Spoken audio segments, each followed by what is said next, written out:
right conditions mean, when I say the right conditions, I mean you had to have the right people. So we had the right administrator. We had myself as an Aboriginal teacher in the school who was willing to try something different. And we had a bunch of students that had an interest in trying something different. So all of those three conditions coming together allowed us to create what is now the Academy. It's not one advocate, one teacher, one principal designing the Academy. It's a community all weighing in. There were elders at the Aboriginal Education Council table that said, well, if you're going to build it, you must, we're in Okanagan territory and we want to be sure that it's built respectfully with Okanagan protocols, that the children who are Indigenous and coming from a variety of different places will still realize that they're living here in the Okanagan.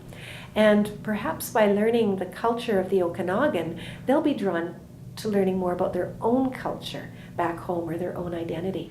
A real partnership is when there's the understanding that we have those answers for ourselves. We are not asking others to figure that out for us. We already know. We already have that knowledge. But what we do need is a partnership and to work with those individuals that have that other training to help us implement our vision, not create the vision for us. We don't want that, we never have, and we don't need it, and it doesn't work. Quick recommendations for others trying to do the same. Well, you're going to have to be patient. You're going to have to build that trust with the First Nations communities. We've had hundreds of years of broken promises. You're not going to repair those hundreds of years of broken promises and build trust in a few meetings or in a couple years. That distrust is a remnant of colonization. It's going to take generations to overcome. And it's important that anyone that wants to come in and work with Indigenous students or Indigenous communities understands how important that is to build that trust and then maintain that trust. And be willing to be scrutinized and be held accountable to what you said you would do in the first place. Don't overpromise and do what you said you were going to do. We have this vision and we can see it.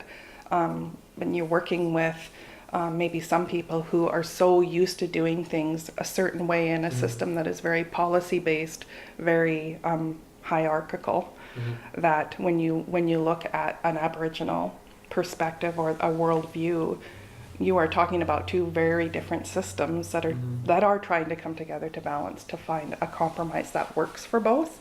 So, I think you're always going to get people that are very right-sided or left-sided, but to be patient through those conversations and try to come to a balance, to know that it can never be all of one thing or never be all of the other. And I think that's the work that we do each and every day, is moving towards that middle ground.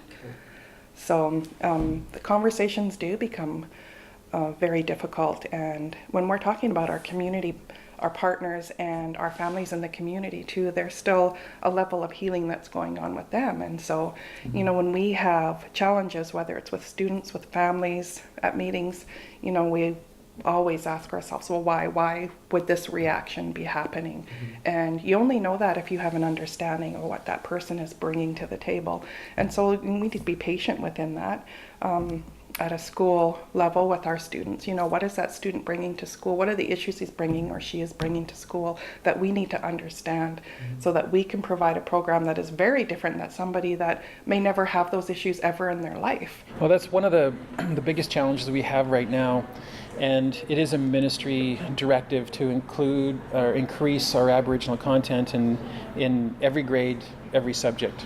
So as an example, we're meeting this Friday as art teachers. We have our Learning Specialty Association that's getting together, and we've been studying that for about a year and a half now, and we've done a lot of talking.